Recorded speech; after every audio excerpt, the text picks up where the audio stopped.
Gusto kong pasalamatan ang aking mga kaibigan, pamilya at mahal sa buhay na nakaalala ngayong Pasko. Yung mga unang pabango ay galing sa Persia family, sa aming kaibigan dito sa US. Yung pangalawa, yung mga candles, galing sa aking old friend na si Cindy Lou.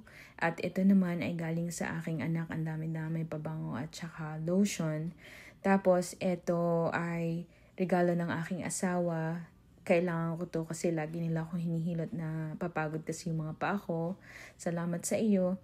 Ito galing din sa aking asawa. Ayan, dahil alam niya na gusto kong kape palagi, binila niya ako ng bago Keurig coffee maker. Salamat asawa ko.